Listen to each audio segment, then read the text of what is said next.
Thank you so much. I'm Paige. I'm an alcoholic, and welcome everyone. So where we're going to be picking up today is at the almost the very bottom of page 52. It's the second to the last paragraph. It says, when we saw others solve their problems. So that's where we're going to be picking up. But before we kind of dive into it, we kind of got to do just a little bit of review. I actually am not going to promise that I'm not going to Blatherskite all over the place. I've been known to do that a time or two.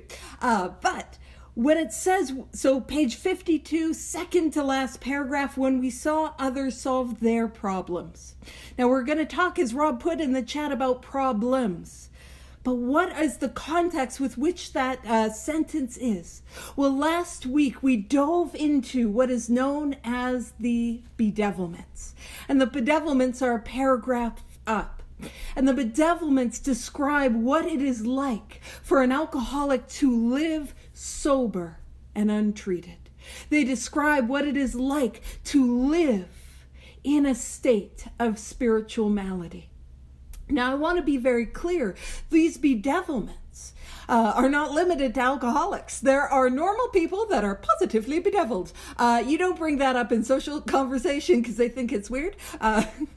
But there are non-alcoholics who feel the way that we feel.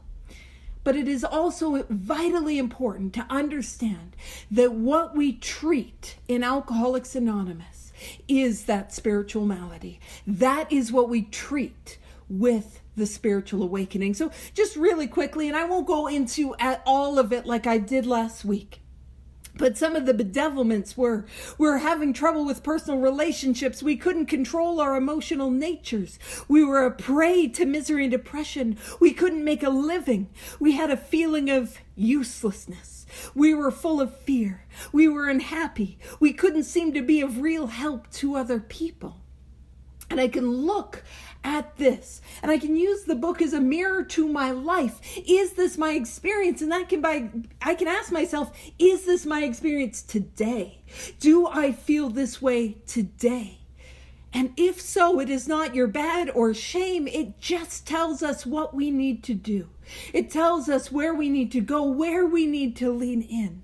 So again, what we do is we treat the bedevilments with the spiritual awakening that happens as the result of the 12 steps. So these are the problems that it's talking about. It says, when we saw others solve their problems by a simple reliance upon the capital S, capital U, Spirit of the universe. And as Rob put in the chat, all these other places in the book where it references problems. The main problem that I have as an alcoholic is the obsession of the mind. And I'm going to talk about it a little bit more than I might, but just because we have a lot of people here today that are coming back. And if you're coming back from a relapse, what I want you to know is you're welcome. And man, we are so glad you're here. I'm so glad you're here. And I talk about this a lot. It doesn't take long to get well. It doesn't take long to recover. It does not take long to have a spiritual awakening. And a relapse is not a moral failing. It is not because we're bad. It is not because we didn't want it hard enough. It is not because there's something broken at the core of who I am. We relapse because we are alcoholics. The obsession of the mind is the symptom of alcoholism that occurs when I am sober, which I'll point out is rude, because I think sobriety should be a solution to my alcoholism, right? How often do I think I just need to get sober? I just need to get sober. But every time I took that first drink, I was sober. Sobriety is not a solution to my alcoholism. And the obsession of the mind, what that looks like is when I am as sober as I am today, but my illness is untreated, I get a thought. And that thought will take me time and time again back to the first drink, despite the evidence that it is ruining my life. And the step one experience that we have is a deep concession that I will drink again. And I talk about this with some sense of urgency, because a relapse is not a moral failing.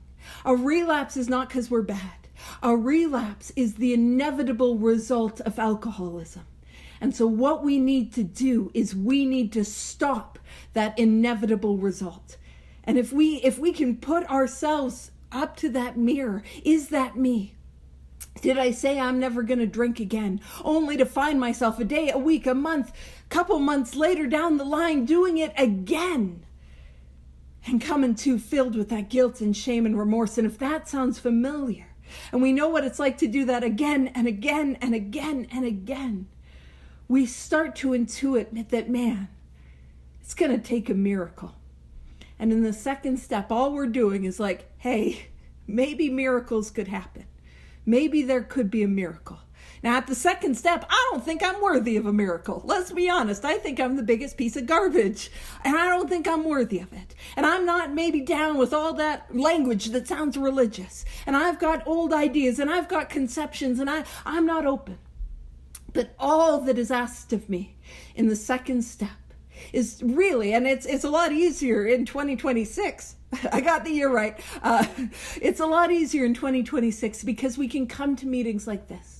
And we can see the people who have recovered. Like if you're at the meeting yesterday and you saw Papa take her 5 years, we see those people who have recovered. The light is on in their eyes. There's a peace about their spirit. Man, they have something that I don't have, and they're able to stay sober. And all I need to believe is that Peppa has better things to do than show up to ODAAT and lie about her experience. I use Peppa because we could believe that Peppa's got better things to do. We're not believing that I got better things to do. Y'all know. You're like, I don't know. I don't know if you got, girl, you could maybe use a hobby. But that's it. That's it. But when it says, when we saw others solve their problems by a simple reliance upon the Spirit of the universe, Rob put in the chat problems. All these places in the book, it says problems. Of course, the 12 steps that bring about the spiritual awakening, they are going to treat that spiritual malady. And that is going to relieve for me the obsession of the mind. That's what's going to happen. And if the obsession of the mind is gone, I can live free in this world. And that's the main problem. But the reality is I got problems. Problems. We'll add a couple S's on that. Problems. Like I got problems. And my experience is that there is not a problem that I cannot bring to the 12 steps. There is not a problem that I cannot bring to this power which I don't like and I don't necessarily believe in step 2. But there is not a problem that I cannot bring. And what that looks like, I want to be really clear, because sometimes it's like, man, I got financial problems, so I'm going to work the steps and win the lotto. Absolutely not. That's not my experience. But let's say I got financial problems. I take the actions of the 12 steps and I begin to see how I show up to money in a different way. And I show up to maybe, if we got a job, I show up to employment in a different way. And I know nobody here ever does any retail therapy. I got some big feelings, add to cart. No, I know, it's just me over here, right? And I show up to that in a different way. There is not a problem that I cannot take to these 12 steps. And it says, by a simple reliance upon the capital S, capital U Spirit of the universe, not belief in the Spirit of the universe. I'm going to have to start with there could be a capital S, capital U Spirit of the universe. But what I need is a reliance upon. And let's be honest, I'm not going to have that reliance in step 2. But I need it. So how do I get it? It is the purpose of the 12 steps that will build that reliance upon this power. That's what we're doing. And I emphasize capital S, capital U, because if you're here today and you're like, ugh, I don't like that God word, that's cool. You don't have to. Anytime we see these words that are capitalized, what they are talking about is they are talking about a power, a name for the power that we could use. So if you don't like the word God, you can use the word Spirit of the universe. You can shorten it to universe if you want. We can use power. We can use, creative intelligence. We've been seeing these words that we can use throughout this book. But what I want to emphasize is the word God is just a title. That's all it is. And what I'm after is the power beyond the title. Bear with me with that, because you might be like, it's a what now?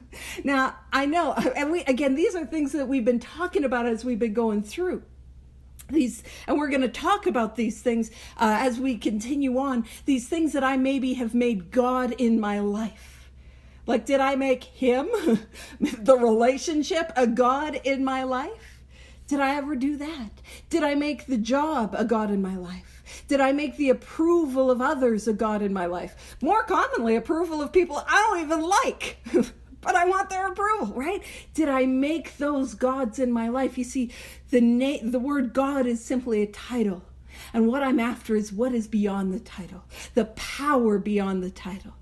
I can't stay sober on a belief. I need a reliance. I need an experience of this power. And the 12 steps get me to that experience. So it says, gosh, I haven't even made it through the first sentence. I know. That's the pace we're going at. And if we need to write inventory, I will help you. I have it on good authority. It behooves me, and I hear it behooves Peppa too. Oh, so you got the shirt. So it says, when we saw others solve their problems by a simple reliance upon the capital S, capital U Spirit of the universe, we had to stop doubting the power of God. And see, what happens is I come to meetings like this with people like you, people who have recovered. You drank the way that I drank, you felt the way that I felt, and you know what it is like to scrape yourself off the bathroom floor and say, for God's sakes, I never want to do it again, only to do it again. And yet you're here, and you're free, and you're sober. And you're kind, and you're generous, and you're patient, sometimes even in traffic, sometimes, and that peace that comes into the room, you know what I mean? And you're a demonstration of that power, and all I need to believe is that change happened in you. And that maybe, just maybe, I'm not so special, that if I do what you do, that change couldn't happen to me too. That's it. I cannot doubt the power when I see recovered alcoholics. It says, our ideas did not work, but the God idea did. Let's hold that up to a mirror as to our experience. Is it true that my ideas didn't work? Listen, I'll tell you, I had some plans and designs, and we've spoken about how the first part of the second step, we get to build a wonderful spiritual structure. Man, my ideas was like Eeyore's shack. If you guys remember Eeyore from Winnie the Pooh, those sticks that kept falling down. I mean, I get why he was having a hard time. His tail kept falling out, had to get hammered back in as his home kept falling down. I'd be a little depressive myself. Like, I'm not begrudging the guy, but my plans and designs did not work, and I know that to be true for two principal reasons. The first is that I couldn't stay sober. My ideas didn't work. I couldn't stay sober. And I wanted to. The second is that I wanted to kill myself. And if I'm wanting to end my life, if I'm there, it's a good indication. Like, I'm willing to pull the plug on this existence. It's a good indication that I can't do it my way, because my way is bringing me one way or another to the end of myself. And again, here are you guys, happy and sober and free, and the light is on, and there's a joy and there's a radiance, and I'm like, I don't have that. And at first I'm like, you think you're better than me. No, you just don't hate yourself with like a vitriol that is unparalleled. But same, right? And I just need to believe that. The God idea did. And it says the Wright brothers' almost childish faith that they could build a machine which would fly was the mainspring of their accomplishment. And so we spoke about the Wright brothers a couple weeks ago. And they were two bicycle repairmen that lived in Kitty Hawk, North Carolina. And they built an airplane. And all that was asked of them to begin that process was the belief that an airplane could be possible. And we described this as we went through the Wright brothers about how their main competition in building the airplane was a stand-in for self-will, and self-will didn't work. And so what is asked of us is just to have faith that an airplane is possible. That's it. But you know what's different between us and the Wright brothers? The Wright brothers didn't have an airplane. We've got airplanes. It is 2026. I always like to say, like, could you imagine if I went over to Rena's place and we were just looking at the airplanes going by? Is it Heathrow or Gatwick? I'm pretty sure. Yeah, you got the airplanes going by, and like whichever airport you're going to, and it's like, I know you really, really believe in airplanes, but they just don't work for me. We're gaslighting British Airways, which is rude. And so that's what it's like in 2026. When this book was published, it would go out in the world so that I could follow its directions and have a spiritual experience, but I might not know in person or virtually, especially, a single other sober individual.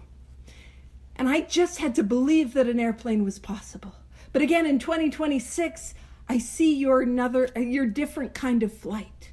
I see your spiritual liberation. And we're going to talk about that in a little bit. So it goes on to say, without that, nothing could have happened. So they had to start with that. Maybe we could build an airplane. But if that's where they stopped, maybe we could build an airplane. And I don't know if we have any drunk DIYers over here. When you get between like 6 to 12 beers in, and you start getting a little project-y, I'm gonna build a thing, you know? That's what it's like. If I stop on step 2, nothing's gonna get built. So it is faith and works, the belief that there could be a solution and that I'm gonna take the action to get there. It says without that, nothing could have happened. So we needed to have faith, but I also want to emphasize we needed to take the action, and the works are all 12 steps as a way of life. So it goes on to say, we agnostics and atheists were sticking to the idea that self-sufficiency would solve our problems. That idea of, I got this. And if you look at my track record, it's pretty evident I don't got it. I don't got nothing. No.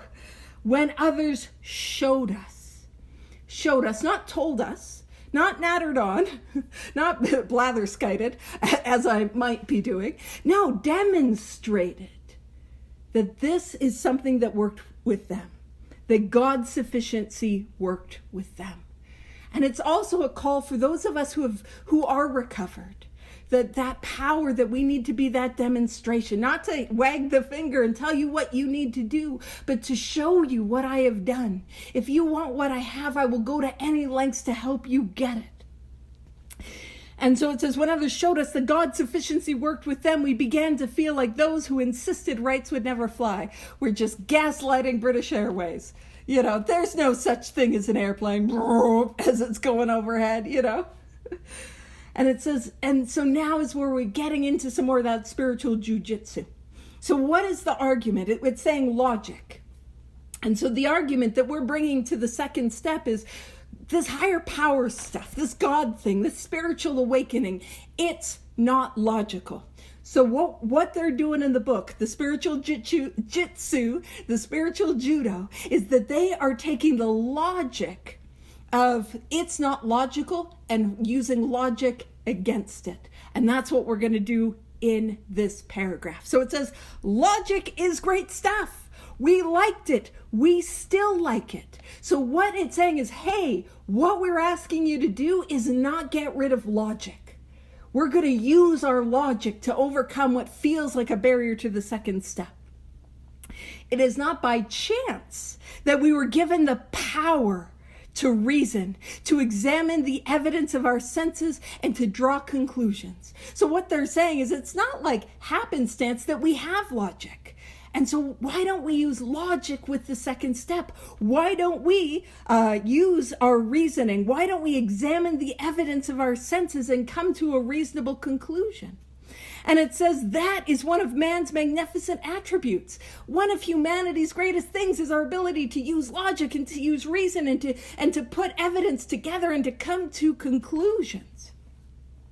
And it says, we agnostically inclined would not feel satisfied with a proposal which does not lend itself to reasonable approach and interpretation. So those of us which is like most people who come to the second step, who feel that they are wrestling with that agnosticism, it's like, hey, we wouldn't offer you something that was not logical and was not reasonable and was not open to like a logical approach and a logical interpretation. We wouldn't do that. We're not throwing out willy-nilly, floofy sort of stuff. Now, I will say it is ethereal, but you know how it is mystical. But you know how we often think of those words where it's like, no, it's just, I was going to say hogwash. I'm like, that's not the word I'm looking for. But it's like, no, it's just floofy, non-scientific.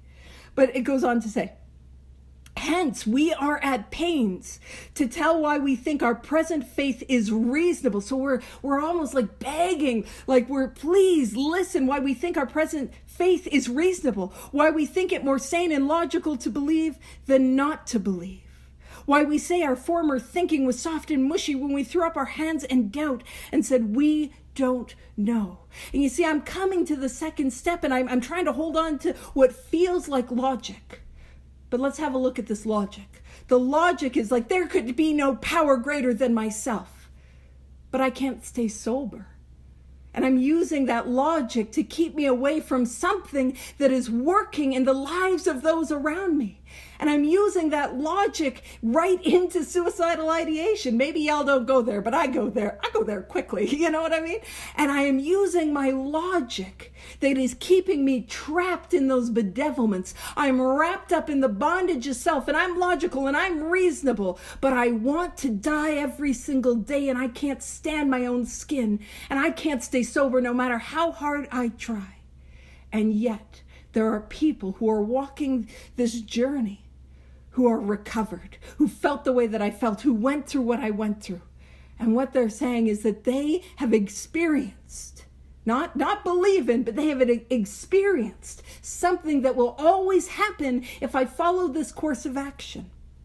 Is it not more logical, and we're going to talk about even experimentally minded, to try that? Because what I've got isn't working. Why wouldn't I try what seems to be working in the lives of others? And let's have a look at my best thinking. My best thinking was the obsession of the mind. You see, I would try to play the tape to the end. I would try to think through the drink.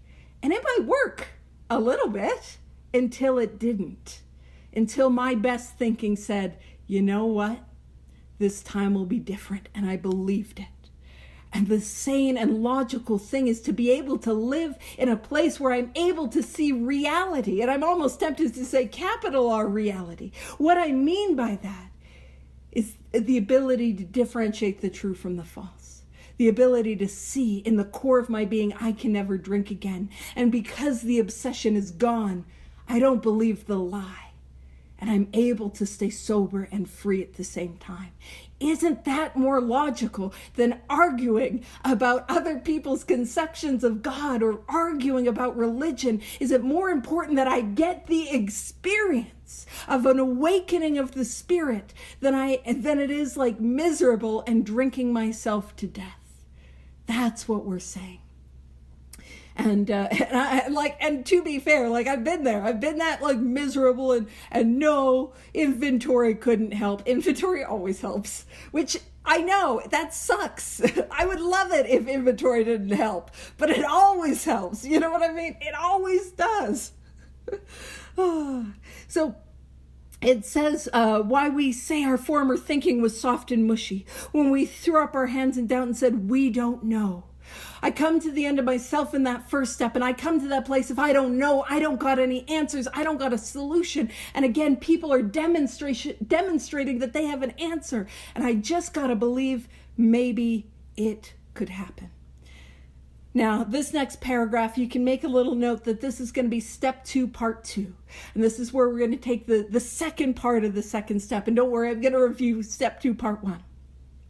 It says, when we became alcoholics, crushed by a self-imposed crisis, rude to call me out on that. Self-imposed, I mean, how did you know? And self-imposed means a crisis that we created ourselves. Rude.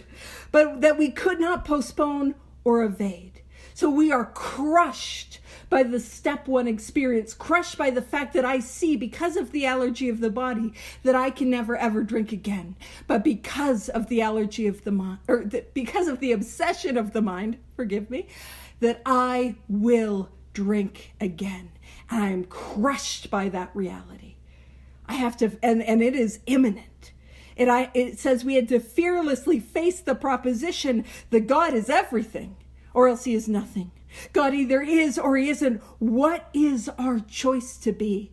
And it's like, girl, you're going to be throwing that like heavy theology at me? Like I just like, whoa. So let's have a look at this and let's reconcile this question a little bit. I'm gonna share the screen and oh yeah, hopefully I'm short enough. Like, whoop, you can see all that. So the second step, and I'll make sure I put this in the chat after, provided somebody reminds me. Actually, Rob, I do it. No pressure, Rob. But I'll make sure I send it out. The second step, as it's written on page 59, as it's written on the scrolls on the wall, as it's often shared in the chat when we read how it works at many meetings, it says, came to believe that a power greater than ourselves could restore us to sanity. And we break that down into two parts. It says the first part is came to believe that a power greater than ourselves. So the first thing that is asked of me in step 2 is, can I believe that there is a capital P power that is greater than myself? And we saw that on page 47. Do I now believe, or am I even willing to believe, that there is a capital P power that is greater than myself? That's step 2, part 1. Could I believe that there is a power that is greater than me? That's it. Step 2, part 1. That's it. I don't have to like it. I don't need to define it. I'm not going to understand it. And in the 1930s, my 1930s dictionary, it talks about how the word understand means to know through experience. So of course, I'm not going to understand it at step 2. I don't have experience, but I'm going to build that experience through these 12 steps. So can I believe that there is some power that is greater than me? And again, I cannot look at those who have recovered, those who are sober and happy at the same time and say no, because they've got an answer. And if all I'm doing is starting with, I believe that they believe, that is more than enough. Now, step 2, part 2 is right here, that this power could restore me to sanity. Now, in Alcoholics Anonymous, when we talk about insanity, when we talk about being insane, when we talk about sanity, what we are only talking about is the obsession of the mind. The thought, not saying that I don't got a whole lot of other outside issues, but when we talk about insanity, that's what we mean. And I point that out because it makes it so clear what we're talking about and what we need to do. So it says could restore us to sanity. Do I believe that this power could relieve from me the mental obsession? Could this power take the obsession from the mind from me? Could it relieve me of this thought that I have that takes me back again and again and again to the first drink? And again, I see that you have recovered. I see the people that are living in those 10th step promises where they talk about the problem has been removed. They have not even sworn off. They're placed in a position of neutrality, safe and protected. And I believe them because I see that. Can I believe that this power could do that for me? Another way to look at and to reconcile this question is to ask, what do I believe is bigger? Now, I'm going to softball this. I was going to say a softball, like underhand throw. I was like, is that what they do in cricket? But I think they throw cricket balls pretty hard and fast. So, but I'm going to just lightly throw this. What do I think is bigger? My little rinky-dink problem with booze, or the spirit that animates the universe? See how I underhand through that? What do I think is bigger? This higher power, God, or my problems? And that's really all that is asked of me. Now, I am a big believer that it asks a question, and I need to answer that question. So it says, God is everything, or else he is nothing. God either is or he isn't. What is our choice to be? It's asked like straight out. So I gotta answer that straight up. And that's a big ask. So here's how we overcome this. Now, in the next couple paragraphs, we're gonna talk about how we can overcome that. But I'm gonna hold our hands. We're gonna do it together. So God is everything, or else God is nothing. Now, what I'd like us to do is remember some times in our life where by seconds and inches, we should not be alive today. And if you're an alcoholic like me, I know you got, and I know I should do seconds and centimeters because we're on that system. But those moments where by seconds and inches, we should not be alive today. Do we have any moments where by mere seconds, mere inches, we should not be alive?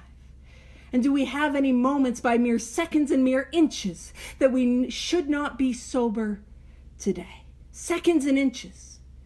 And most of us, let's be real, most of us did not choose our sobriety date. Most of us did not say, I'm going to be sober on New Year's, and did that. You know what I mean? Most of us did not choose it.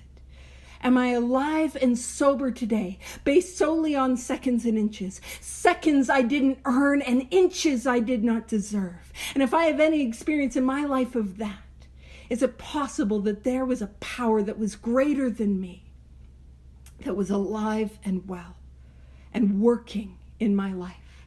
Is it possible? And another way we can reconcile this, and if you want to, you can close your eyes, you don't have to, but think of any moments in your life where you have felt a connection, a presence of a power greater than yourself. From what moments that feel like they should have been mundane to moments that truly were ethereal. And what I mean by that is if you've ever held a newborn in your arms and saw the universe in their eyes. If you've ever, I live right by the Rocky Mountains, and it is some of the most beautiful, majestic place on earth. And you can drive out to the Rockies and the mountains emerge before you. And it's almost, we're like, humbled by the grandeur of the mountains. Maybe looking at that starlit night where we see the universe, and that I am a speck in this infinite universe, and still valued and a part of and connected. Those moments when we show up to a situation and there is a calm and a peace and a presence that I can assure you is not me, and it comes over me, and I'm able to do things I never thought possible. Have I had even one moment like that? And if I've had any moments, even one like that, I cannot say that God isn't. I cannot say that God is nothing, because my lived experience is that God is. Because I've had an experience of a power. I've had that felt sense. I've had that experience. I cannot say that God isn't. And if I cannot say that God isn't, I must say that God is.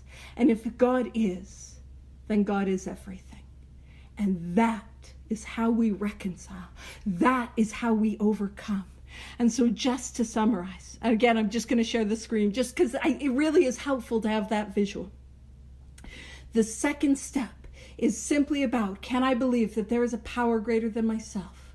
And do I believe that power could take from me the obsession of the mind? A way to simplify it even further is, do I believe a spiritual experience is possible? Do I believe that? That's it. That is all that is asked of me. And you'll notice we did that. We haven't had a spiritual experience. We probably still got some resentments to God. Maybe we got some resentments to organized religion. Maybe we still got some old ideas. But that's the second step. That's it. It really is that simple. And when I understand the first step, and it's like, holy moly, I'm a drink again, and I don't want to.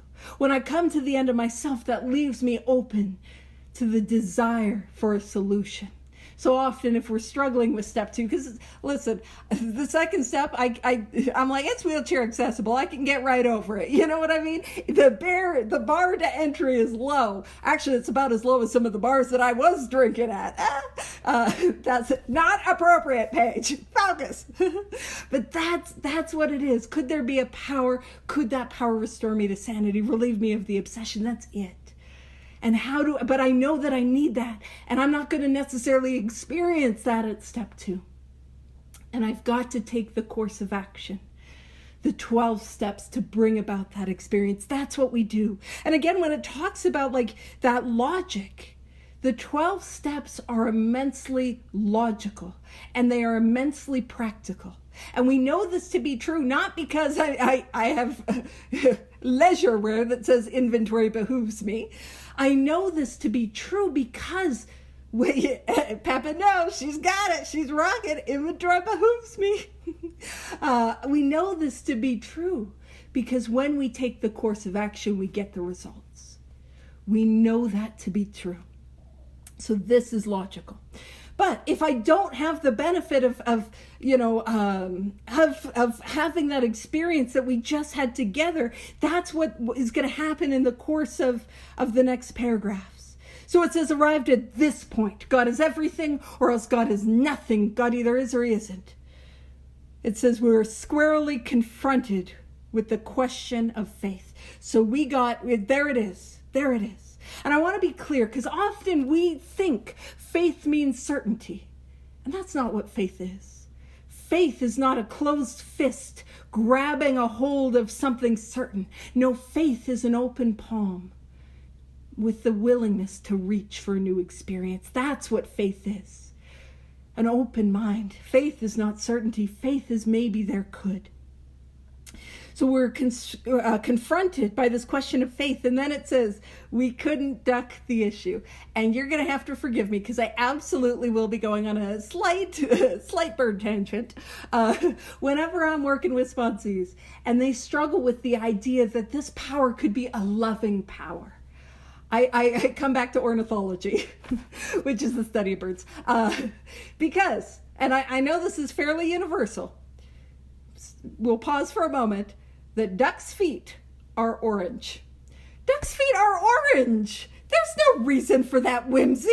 That is delightful. That is whimsical. Only a loving God would do that. Now, I know there's some people that probably know some other duck facts. That's it. We want no other duck facts. You keep those to yourself. Some that know the duck facts know why. But I just and so I have this little thing that I sometimes share with people where it's like a little picture of duck's feet. And I have gentle reminder, God loves you, because duck's feet are orange. But I mean, that stuff is when we can find the presence of God in those things, we see that there is a loving force. And here's my experience often when I felt like there was a punishing power that was greater than myself. It told me more about me than it did about God and how I was showing up to the world in my sense of judgment. Anywho, we couldn't duck the issue. Some of us had walked far over the capital B, capital R bridge of reason. And so what we were doing is we were using reason to cross this bridge from where we stood in the land of step one, which is hopelessness, towards this desired shore of faith. So the reason B and R, bridge and reason, are capitalized is because we were using reason as a higher power to take us. And it was working. We were building that bridge towards that desired shore of faith. Now it says the outlines and the promise of capital N, capital L, new land, brought luster to tired eyes and fresh courage to flagging spirits. And if anyone's interested, I have a whole talk where I broke this in the next paragraph down for 40 minutes. So if you're and I'm sure nobody's I need you to go more in depth, Paige. I don't think that's a problem I struggle with, but I do have a recording of that if you're ever interested. But when it says the outline and promise of new land, that new land is that spiritual awakening, capital N, capital L. That new land is, that fourth dimension of existence. And an interesting thing, just like when people came across the Atlantic to North America, there were already people living in this new land. In our experience, there is already people living in the new land, the fourth dimension of existence, who have recovered. The light is on in their eyes, and that's what that luster, as Rob put in the chat, that light, that shine. I think we all know what that's like after a long time of heavy drinking. And that almost inability to look ourselves in the mirror, because it's I hate who I am, I hate who I've become, and it's there's nothing behind my eyes, I look dead in my eyes. And what we get to experience is that light coming on. And so there are people on the other shore that are saying, take that jump, take that leap of faith. We promise it's worth it.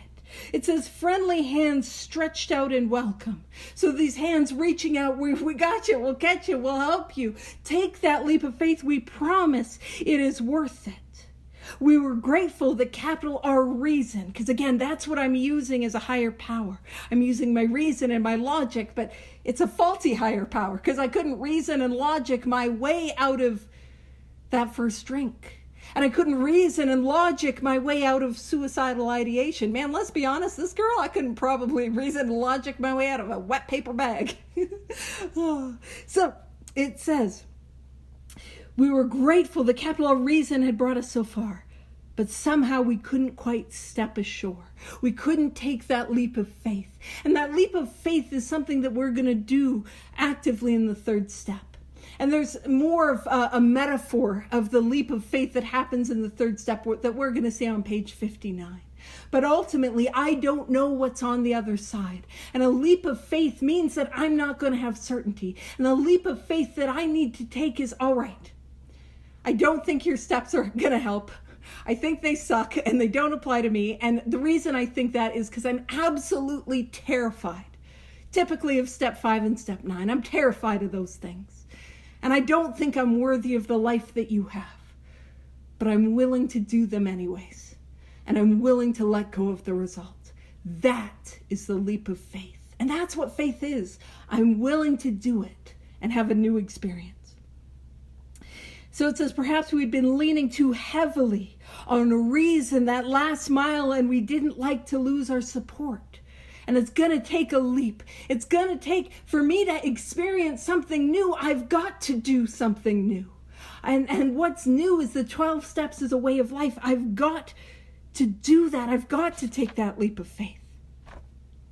And it says that was natural. It's natural to not want to take that leap. It's natural to try to hold on to what is familiar and what is comfortable. Now, I'll use this as an example, and I know nobody here knows what this is like, but if we've ever gone back to our ex, despite the lengthy reasons why we should not, then we know what it is like to hold on to reason for comfort, you know?